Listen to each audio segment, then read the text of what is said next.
Sudden changes in the behavior of a loved one can lead to unexpected consequences. In this captivating story, we delve into the lives of Frank and Tracy, whose strong familial bond seems to be crumbling under the influence of betrayal and hidden intrigues. Betrayal, jealousy, and the pursuit of decisive actions intertwine in a dangerous dance that could change everything they've ever known about their lives. Will love become a powerful ally or a destructive force that determines their fate? I have always considered my wife to be decent and honest. We were different, but we were attracted to each other.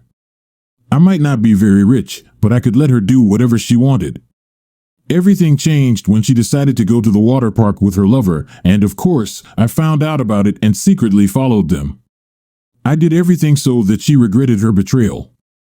I'm an ordinary guy, no exaggeration. I can wear the same clothes for several years, and it won't bother me. I don't need expensive restaurants or an apartment in the business center. A cozy home, a dog, and a devoted wife are all I need. It doesn't mean I'm poor. After high school, I didn't pursue further education. Instead, I started working at a factory. I quickly learned the trade, and it came easily to me. In my free time, I enjoy working on cars. I have many acquaintances who bring me their cars and pay me to get them in order. I have enough money, and I'm very economical, saving every dollar. You might be wondering what I'm saving for. I'll answer, for life, for my wife, and for the future family. And that makes me happy, knowing I can fully provide for my loved ones. I have a wife named Tracy. We dated for 3 years and then decided to get married. Now we've been married for 2 years. Most of my money goes towards supporting her. Every week she goes out with her friends to the city and brings home bags of clothes. As a result, Tracy is a very extravagant girl. Unlike me, she went to college and is getting a financial education. She aspires to work in a bank in the future. Our acquaintance was spontaneous. When I was still in high school, Tracy was dating a guy named Peter who, let's say, was a local troublemaker constantly getting into some kind of mess. Peter came from a wealthy family, so they turned a blind eye to all his mistakes because his father was quite influential in our town. After a year of their relationship, Peter cheated on Tracy and dumped her. She was in a very depressed state during that period, and almost no one supported her except me, who came to help at the right moment. Frank, thank you so much for being there. I don't know what would have happened to me if it weren't for you, she said. Eventually, our friendly communication quickly turned into a romantic one. She was my first experience, and I knew she had prior experience, but it didn't bother me at all. We spent a lot of time together. I gave her gifts, and ultimately, after 3 years, I decided to propose to her, and we became an official couple. My parents were very happy for me. My father constantly told me, the hardest part, son, is finding a real girl you can trust with everything, so be careful. Tracy liked my father, and he helped us with accommodation, so Tracy and I started living separately. I worked, and Tracy studied. Tracy turned out to be much more demanding than I thought.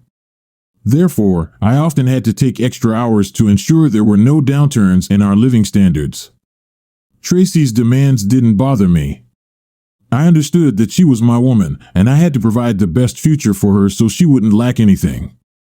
Recently, a situation occurred when Tracy and I, along with friends, traveled to another state to relax and sunbathe on the beach.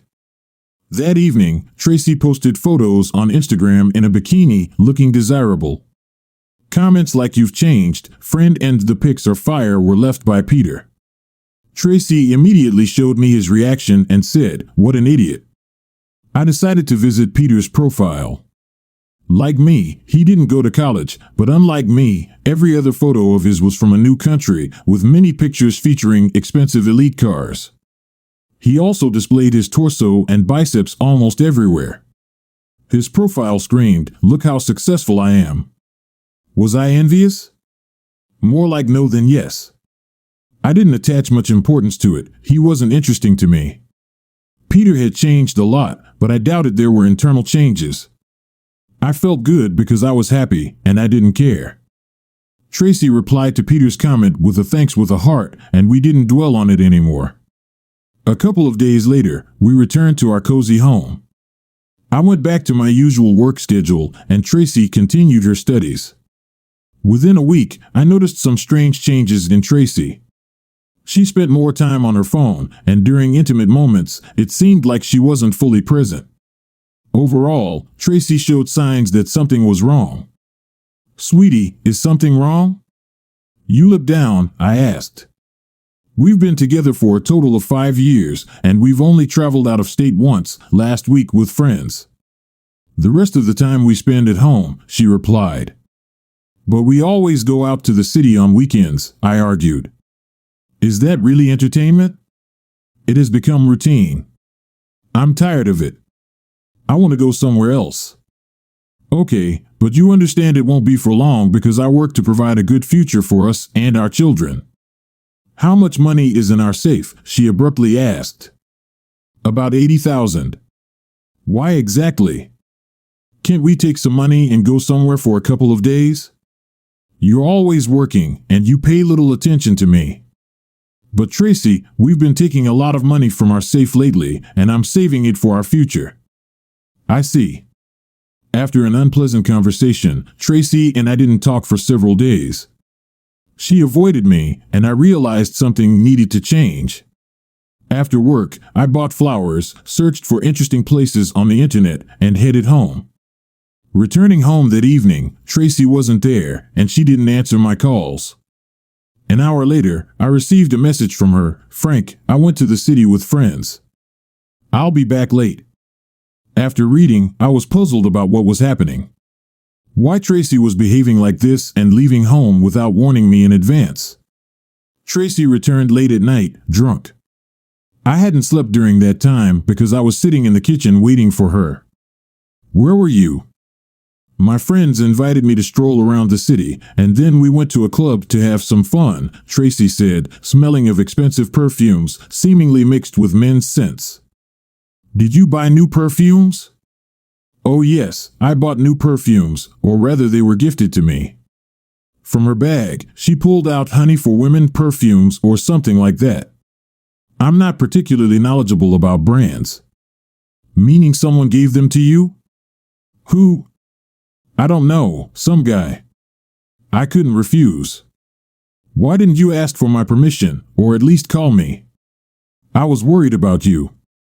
The notifications on my phone were turned off, and I completely forgot. "I'm sorry if it upset you." "Why didn't you ask me about anything?" "I'll ask for permission next time, no problem. And now, if you don't mind, I'll take a shower and go to sleep. I have classes tomorrow." Tracy went to the shower, and I stayed in the living room, not understanding what had just happened. My wife came home late at night from the club, smelling of alcohol, and brought a gift that some man had given her. I decided to talk to her in the morning. In the morning, I got ready for work, but Tracy was still asleep. I tried to wake her up, but she said she felt unwell and wouldn't go anywhere. So, I decided to make her breakfast, fried eggs and orange juice.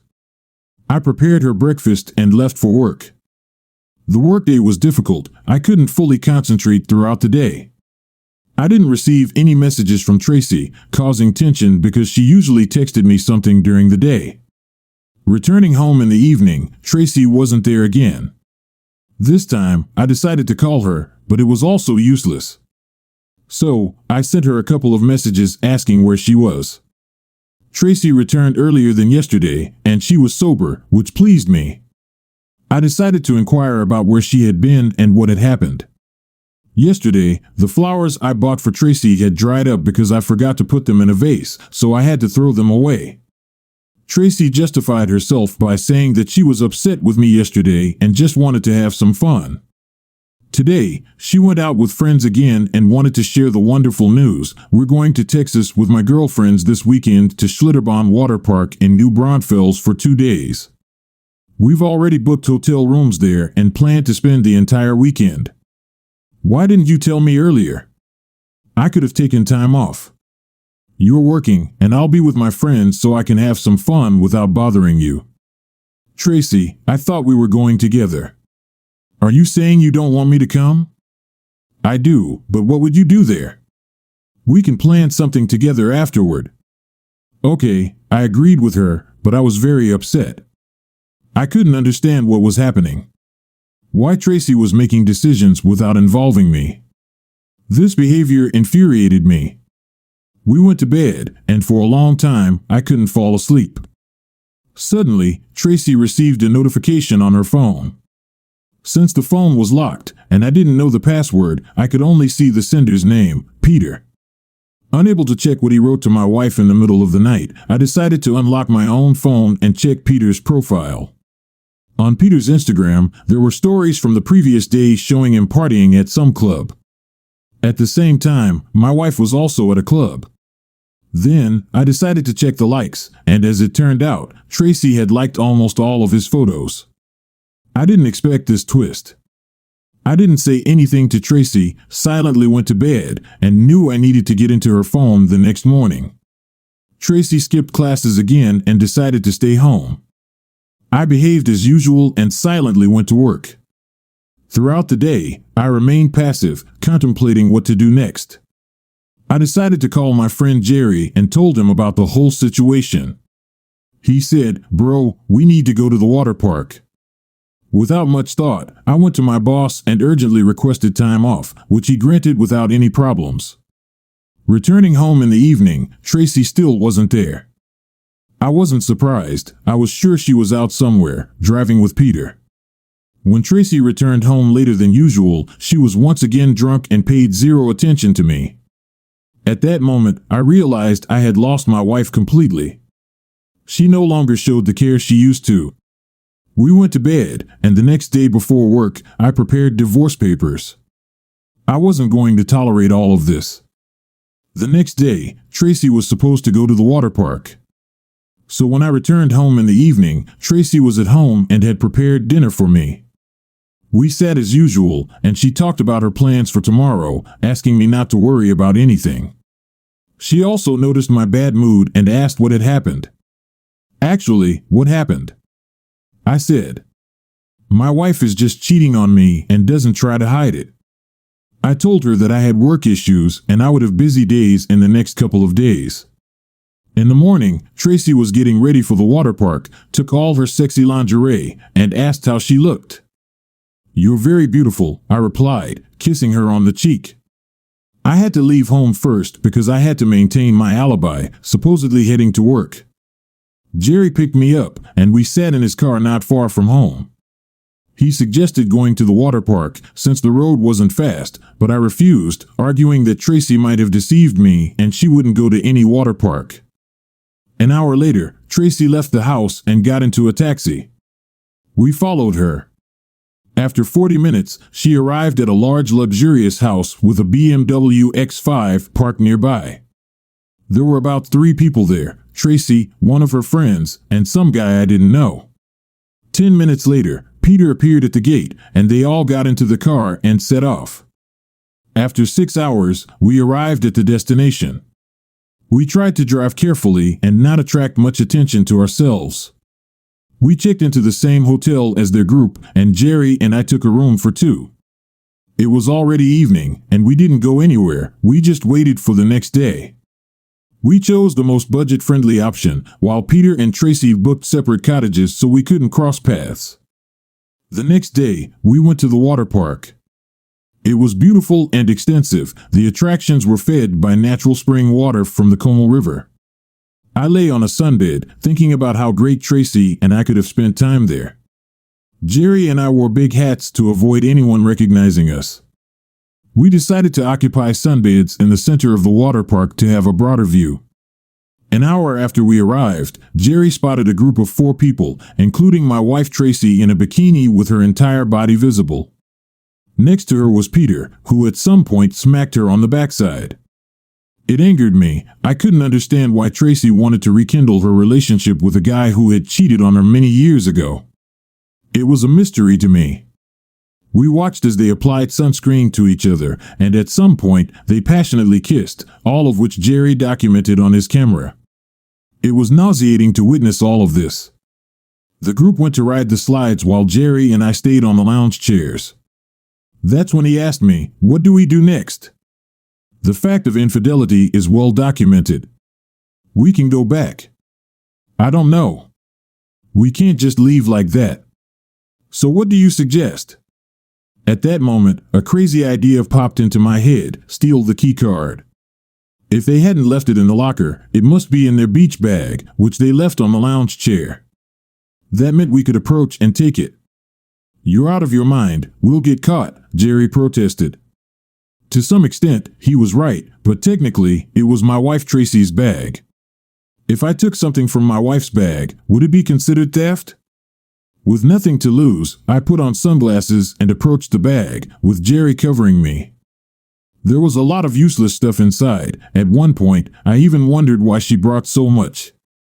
But in the end, I found what I was looking for: the key card to their room. I quickly decided to take it, and Jerry and I headed to their room. They had a separate cottage, and we easily entered the premises, feeling like we were in a fairy tale. Everything looked insanely expensive, and on the balcony, just steps away from the bed, there was a jacuzzi offering an impeccable view of the mountains. It was beautiful, but we couldn't stay there for long. We had to act quickly. I wanted to hang divorce papers from the ceiling, but then I realized that if I did that, Tracy would know that I had been in their room. So I decided to postpone that idea. We had to make sure Tracy and Peter didn't realize that someone had infiltrated, otherwise, the cameras would quickly expose us. I decided to unscrew a couple of bolts from a chair. They might come in handy later. I also found Tracy and Peter's documents, went out to the balcony, and threw them towards the forest like a boomerang. If they found them, good for them. If not, it was their problem. Finally, we checked their fridge and found tomatoes. I took one tomato and decided to leave it under the bed. In a couple of days, the room would be filled with a horrible smell from that tomato. We left their room, and I felt like we hadn't done much, but we couldn't get caught. We returned to the water park, and to our relief, the bag was still in place. I just walked past it and put the key card back where I found it. Jerry and I spent some more time at the water park, took a few pictures, captured the moment when Tracy kissed Peter, and started to head home. In the parking lot, I saw Peter's car, approached it, and left a couple of nails right under the wheels. I hoped that when Peter started to drive, his tires would burst. At least that's what I hoped for, because I hadn't turned on my phone yesterday, and today I received many notifications from Tracy telling me how much she loved me, that she had arrived safely, and everything was fine with her. I simply replied with an okay, and Jerry and I headed home. 3 days have passed since I returned home. Tracy was supposed to come back yesterday evening, but she still wasn't here. Tracy texted me, but not actively, mostly asking how I was and what she was doing there. During this time, I had already devised a strategy with my lawyer and prepared all the necessary documents. The photos also came in handy. When she returned home, I wasn't there. The first thing she saw at home was divorce papers and attached photos. I also left her a letter stating that I had sent these photos to all her relatives and was willing to communicate and talk if she admitted her infidelity to me. She immediately tried to contact me and tearfully began to say, "Frank, darling, what happened? That's not me in those photos." I hung up immediately and didn't bother listening to her nonsense. In the end, I decided to wait for another week. She also tried to contact her parents and mine, but they demanded explanations. She also began to lie to them, claiming that she was set up. She continued to stick to her story without realizing that it would only make things worse for her. After 2.5 weeks, I needed to retrieve some things. I tried to talk to Tracy a couple of times, but she kept lying, so I had to come home in the middle of the night, and Tracy was at home wide awake. "I thought you were out partying at the club as you like." She immediately rushed to me and fell to her knees, saying, "Darling, I don't know who told you this nonsense, but I truly haven't cheated on you. Let's talk." "No," I firmly said and left the house. It had been over a month, and Tracy still hadn't shown up for classes. She didn't even leave the house. I decided to visit her once again. She looked quite exhausted, hadn't eaten or drunk anything, lost a lot of weight, and even seemed to have aged. "Frank, I cheated on you. Forgive me." "Not enough. I cheated on you at the water park. What about before the water park? Just friendly flirting, I promise you. There was nothing before the water park. You're lying. I want to hear the truth. If you don't tell me anything now, I won't come back here. She told me everything. It started with Peter leaving a comment and writing something in her direct messages. They began to communicate. The first time she cheated on me was that night when she came home late and drunk. It happened in Peter's car, and then she continued cheating on me with Peter every day until the water park. She justified it by claiming she didn't understand what she was doing, as if she lost herself and didn't realize her actions. This was because Peter began to take care of her, give her gifts, and she hoped for a future with him. She woke up at the moment when Peter took advantage of her friend, and his friend wanted to do the same to her. Her friend considered it a cool experience, while Tracy almost threw up. She realized Peter hadn't changed, but he didn't want to let her go, thinking she stole his documents. On that day, he hit her and yelled at her very loudly. Tracy had to run away from the water park, and on her way home, she hoped I wouldn't find out, trying to forget it all like a terrible dream. But unfortunately, you can't escape fate. 6 months later, we officially divorced. I felt that fate had already presented her with enough punishments. She tried to reconcile with me several times, but it didn't work. I had already firmly made up my mind. Tracy moved in with her parents and continued her studies at the college. It was a valuable experience. In the future, I'll be more careful in choosing a partner who won't be my opposite because I myself am an unassuming guy. This was a tough emotional trial, but I managed it, and that's what matters the most. Relationships require openness, trust, and communication. Without these elements, even seemingly strong bonds can begin to deteriorate. It's also important to remember that each situation is unique, and resolving the issue should be based on the circumstances and needs of both partners. Story 2. Mr. Douglas Madden, you are suspected of committing a crime against human life. You are under arrest. With these words, the policeman handcuffed me and put me in the car. It happened just a couple of minutes after I committed the scariest act of my life. I'm sorry about it. I should have resisted my emotions and been more cunning and careful, but I have nothing to lose.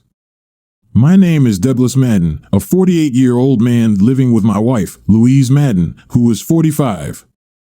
My wife is a true treasure. We have been together for 20 years, and during this time, we have been blessed with 2 beautiful sons, aged 5 and 8, and an older daughter, Cindy, who is currently a second-year college student at the age of 19. We are a large, close-knit family living comfortably. Thanks to my rotational job, I can spend 3 weeks with the family and then leave for a couple of months to work in another state. However, I always return with lots of gifts, and my children always welcome me joyfully. I own a 4-seater pickup truck that allows our family to go on long trips and spend time outside the city. Everything seemed perfect, a beautiful, well-kept wife always waiting at home and equally wonderful children. What could be better? But one day, when I returned from a prolonged business trip that lasted over 4 months, my daughter Cindy approached me when I sat in the car, about to leave for the store. She came out of the house quickly, got into the car, and immediately began to speak. Dad, we need to talk face to face so that Mom doesn't know about this conversation. I was surprised by such secrecy and decided to inquire. What happened? Mother is behaving extremely strangely when you are not at home. She often disappears during the day and may come home late in the evening. She began, and before finishing her sentence, a tear rolled down her cheek. After calming down, she continued, I decided to follow her one day, so I skipped college classes and asked my friend, who has a car, to help me track her. That day, I found out who our mom secretly meets. It's a gas station attendant. I don't know his name, but you seem to visit him often and chat with him. The man my daughter mentioned was none other than Eric. Indeed, I often stopped by to see him before long trips.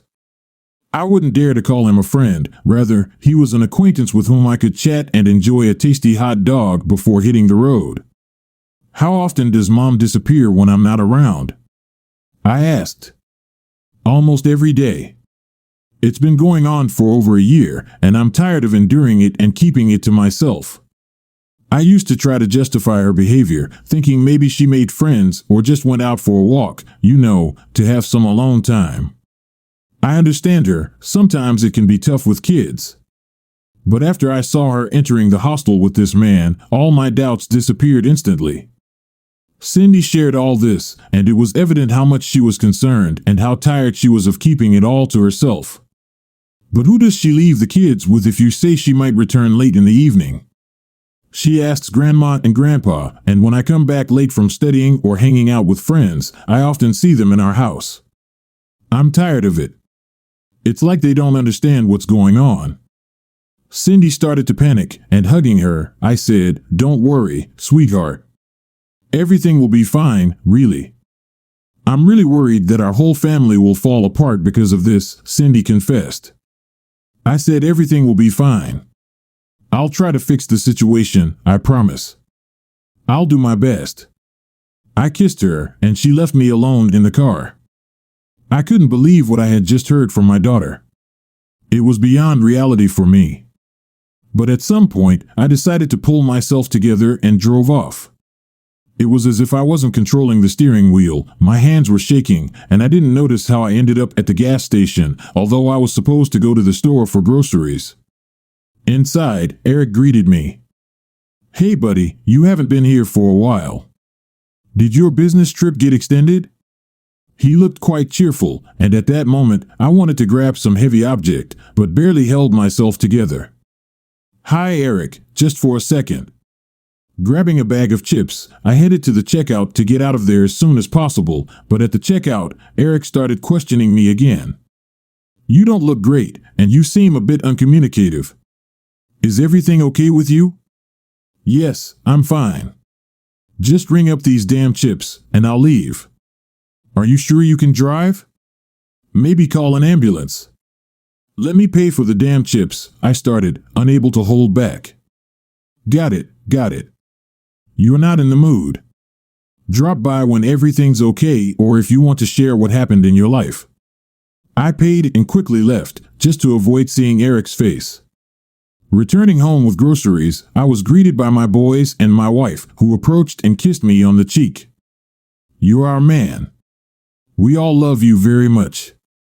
Come to the kitchen, darling, dinner is waiting for you," Louise said, and I couldn't look at her as usual, as if my world was gradually falling apart. Surprisingly, she didn't notice anything strange in me, behaved as usual, showed care, and asked me about work. I spoke straightforwardly, without much emotion, and in the evening, when Louise wanted intimacy, I declined. Only then did she decide to ask, "Honey, what happened to you? You look depressed." "I'm fine. My head hurts, and I just want to sleep." After my words, she immediately backed off, brought me a painkiller, and we went to sleep. In the morning, it seemed to me that out of 9 hours of sleep, I had slept for a maximum of 1 or 2 hours. When washing up in the bathroom, I saw in the mirror as if another person, as if something in me had burned out and I was no longer alive. Lou was my high school sweetheart, but when I proposed to her at graduation, she rejected me. We hadn't seen each other for a couple of years until we met again at a party thrown by a mutual friend, and that's when we started our relationship. There were always guys chasing after her, but she chose me, and that motivated me to move forward and not stop, and this feeling persisted throughout our marriage.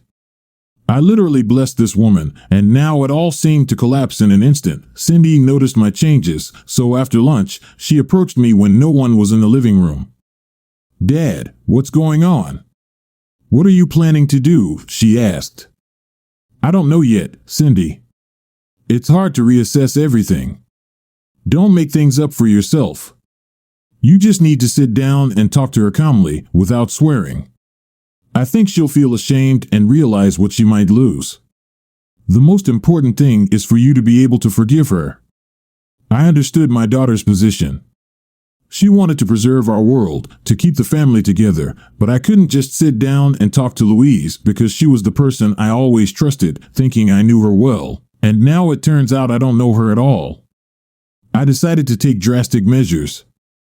I called my lawyer, Michael Morris, who explained the action plan to me. He said there were no real proofs, so he suggested hiring a private detective to find out whether Louise was really cheating on me or if it was just friendly flirting. He mentioned that later, if I decided to divorce her, I could file for divorce and attach evidence of her infidelity. Then, there would be a 99% chance that I could get custody of the kids. I didn't like these options. I wanted to teach them a lesson, but I reluctantly agreed to hire a private detective. My next business trip was scheduled in 3 weeks, and Louise knew about it, so she spent almost all her time at home with the kids and me. I realized she wouldn't go on dates with her lover while I was at home, therefore, I needed to leave for work for 2 months to let the private detective start his work. So, I had to work, knowing that my wife might be sleeping with some gas station attendant. Seriously, I couldn't wait. So, after a week and a half, I told Louise that I urgently needed to leave for work. It's a pity, of course, if it's necessary. Go, dear. By the way, when will you be back? Her reaction annoyed me the most. In about a month, I said.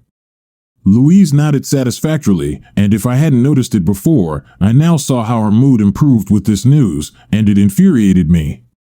The next day, I moved from hotel to hotel, informing my lawyer and the private detective in advance.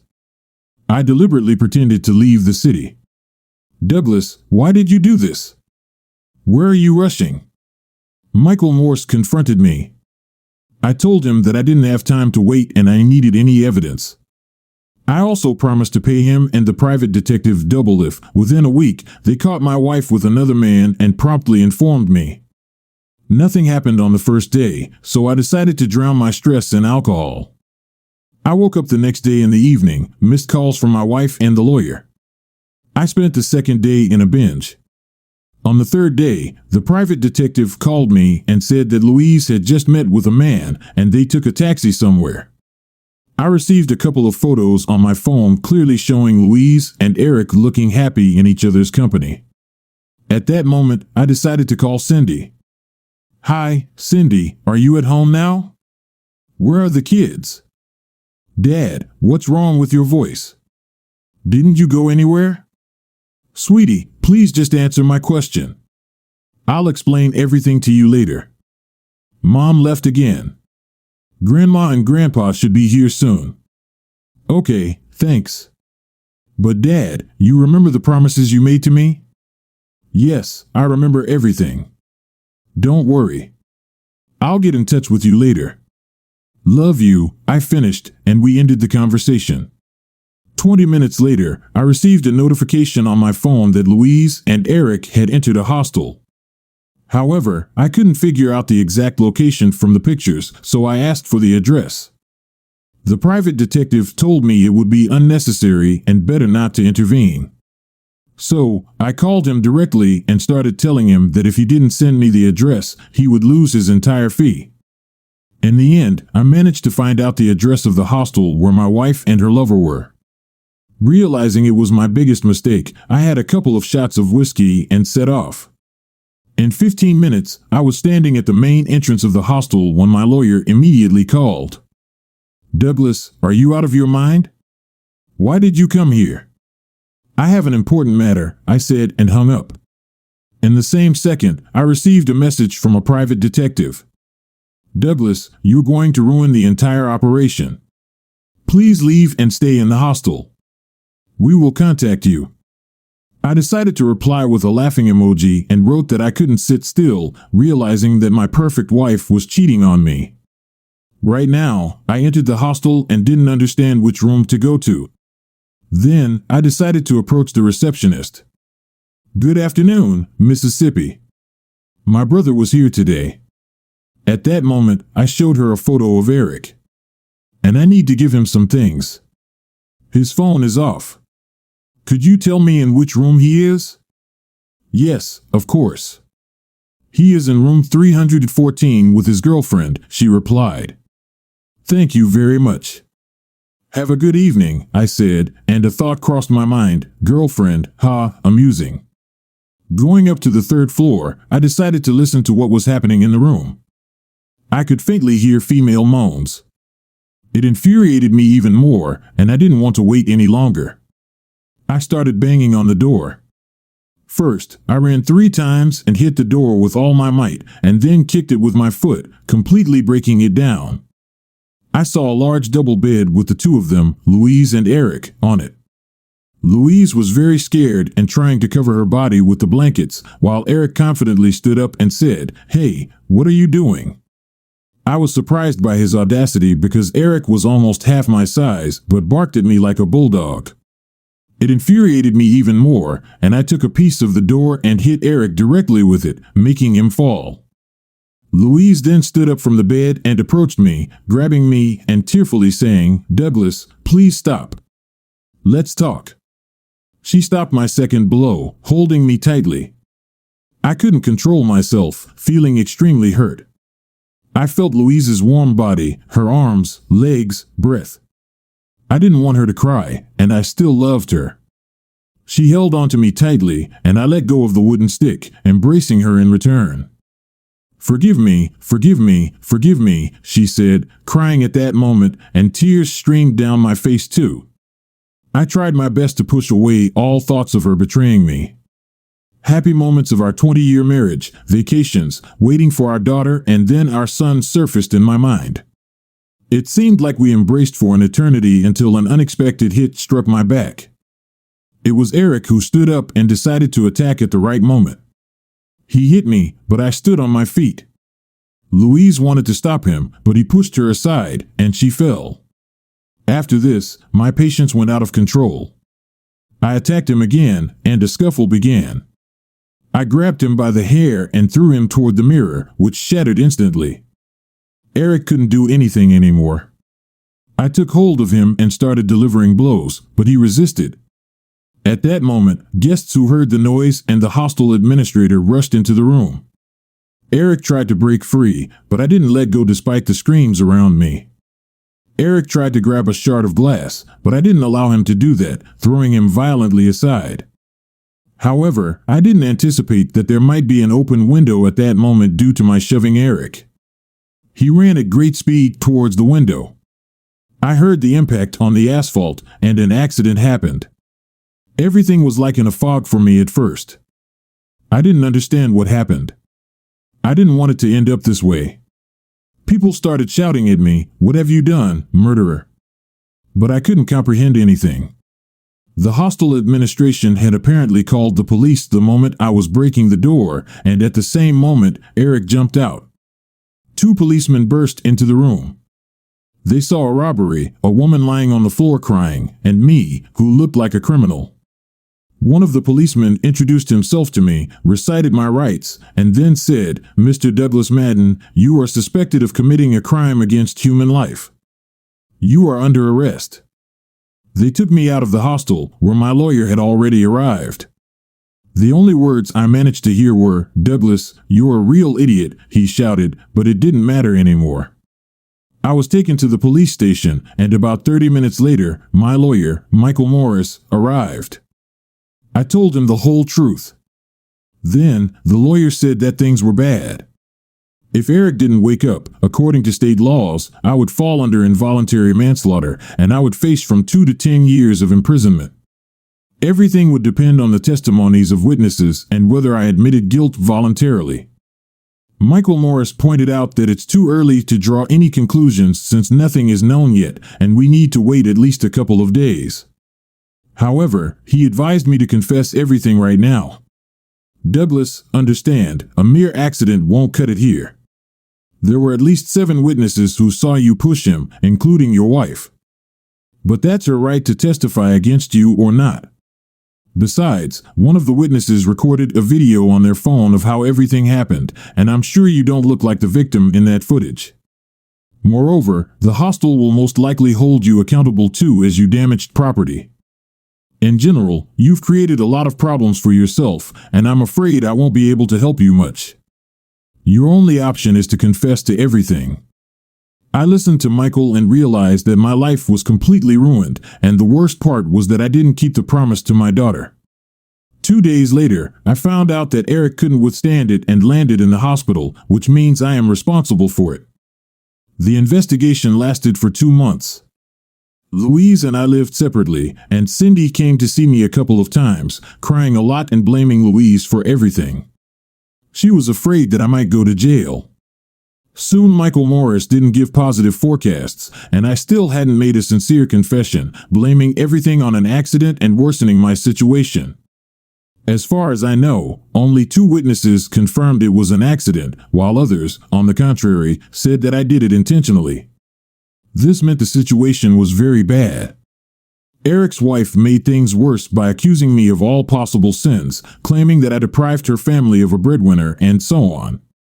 I stubbornly refused to admit my guilt, and Michael kept urging me to do it before the trial. But in the end, I only listened to Cindy, who strongly asked me to do so. During the investigation, it turned out that I committed a crime under strong, uncontrollable emotions. As a result, I fell under unintentional crime, which meant I could expect a sentence of less than 10 years, and there was a good chance of parole if I cooperated with the investigation. 3 months later, the trial took place, during which all the evidence of my guilt and involvement was presented. My lawyer only stood up and said a few words in my defense, claiming that the crime I committed was entirely due to my wife's infidelity, which deceived me for over a year. Surprisingly, I felt calm. I think I came to terms with the situation. The judge pronounced the verdict, giving me 8 years with the possibility of early release, and I had to pay a substantial amount to the hostel and Eric's wife. I am very sorry for how everything turned out. Louise contacted me several times only to file for divorce.